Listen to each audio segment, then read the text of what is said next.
Iran से जंग Israel को बहुत महंगी पड़ रही है और उसकी फ़िज़ाओं में ज़हर घुल चुका है। वहाँ सांस लेना मुहाल हो चुका है और वहाँ की जो फ़िज़ाएं हैं उसमें गैसेस भर चुकी हैं। मैं हूँ अज़हर अली ख़ान और आज की बात में हम जायज़ा लेंगे कि किस तरह ईरान से जंग इसराइल के माहौल को बहुत बुरी तरह मुतासर कर चुकी है और आने वाले दिन किस कदर खौफनाक होंगे। ईरान की शदीद बमबारी की वजह से इसराइल का जो क्लाइमेट है, जो उसका एनवायरनमेंट है, वो बुरी तरह मुतासर हुआ है। इस हद तक कि वहाँ पर सांस लेना मुहाल हो चुका है और बहुत सी जगहों पे ये अलर्ट्स भी जारी किए गए कि वहाँ लोग अपने घरों को बंद रखें, अपने घरों तक महदूद रहें, घरों की खिड़कियों को बंद रखें और गैर ज़रूरी तौर पर घरों से बाहर ना निकलें। और ज़्यादा बेहतर यही है कि वो लोग किसी शेल्टर में ही रहें और मुस्तकिल तौर पर वहाँ रहें। शेल्टर्स में रहना भी इतना आसान नहीं है, लेकिन उनके लिए ज़ाहिर है अब बाहर सांस लेना बहुत ज़्यादा मुश्किल हो गया है। इसको जब मैंने स्टडी किया और इसको डीप डाउन जाके देखा तो अंदाज़ा हुआ कि किस तरह ईरान की बमबारी ने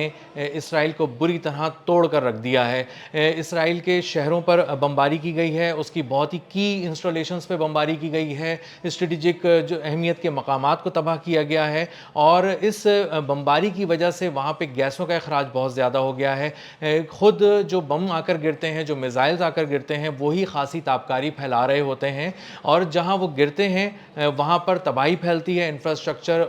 के परखचे उड़ जाते हैं और बहुत ज़्यादा डस्ट वहाँ पर आ जाती है। और डस्ट के साथ साथ जब वहाँ पर आग लगती है तो वो बहुत ही कसीफ धुआं होता है और वो बहुत ही बड़े जो बबल्स हैं एयर उसके स्मोक के, वो देखे जाते हैं और वहाँ बहुत ही कसीफ धुएं की वजह से वहाँ पे उस इलाके में सांस लेना मुश्किल हो जाता है। लेकिन वो धुआं उसके बाद जब ख़त्म हो जाता है और उस आग को बुझा दिया जाता है तो वो फ़िज़ा में कहीं घुल चुका होता है और उसके बाद मज़ीद जब हमले होते हैं तो उसमें मज़ीद कुछ चीज़ें ऐड होती जाती हैं। और एक नंबर जब मेरी नज़र से गुज़रा तो उसने मुझे हैरान कर दिया।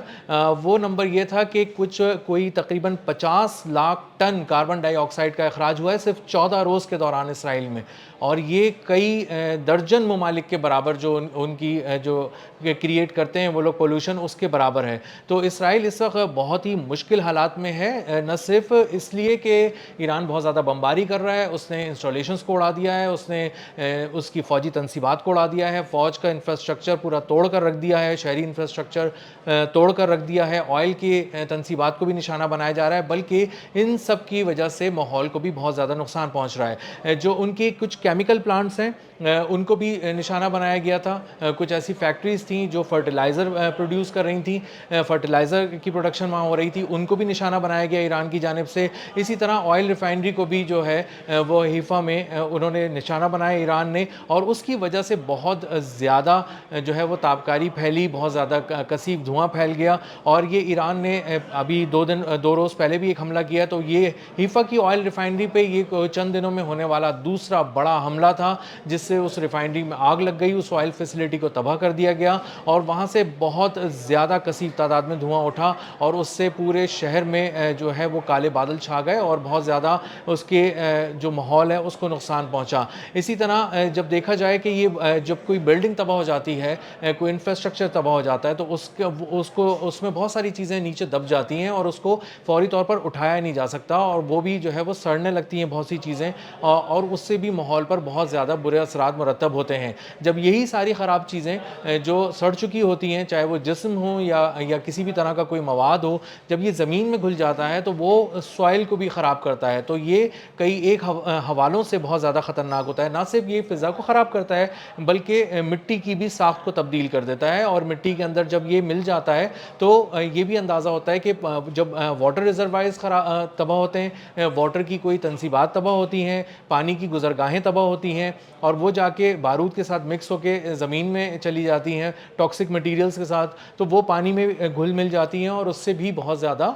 नुकसान होता है इंसानी सेहत के लिए। तो अब बहुत ज़्यादा बीमारियां जो हैं वो बढ़ गई हैं इसराइल के अंदर, ये भी रिपोर्ट किया जा रहा है और बताया जा रहा है कि बहुत से लोग सांस की बीमारियों से जुड़े जो अमराज हैं उसका शिकार हो रहे हैं और पल्मोनोलॉजिस्ट के पास जो है वो बहुत ज़्यादा रश लगा हुआ है। वो देखना चाहते हैं डॉक्टर्स के पास गए, उन्हें सांस की ऐसी कौन सी बीमारी हो गई है जिस अभी तक तो वो सब कुछ ठीक था, लेकिन जब से जंग शुरू हुई है सांस के अमराज में इजाफा हो गया। इसी तरह जो बुज़ुर्ग हैं, जो बड़ी उम्र के अफराद हैं, जो बच्चे हैं, वो बहुत ज़्यादा इस हवाले से मुतासर हो रहे हैं क्योंकि फ़िज़ा में बहुत ज़्यादा गैसेस जो हैं वो जमा हो चुकी हैं اور خاص طور پہ تل اویو جو ہے وہ اس کا گڑھ بتایا جا رہا ہے، جس میں لوگوں کی تعداد بڑھ چکی ہے جو مختلف امراض کے ساتھ ہاسپٹلز میں رپورٹ ہو رہے ہیں۔ ماہرین یہ بھی بتا رہے ہیں کہ یہ صرف ایک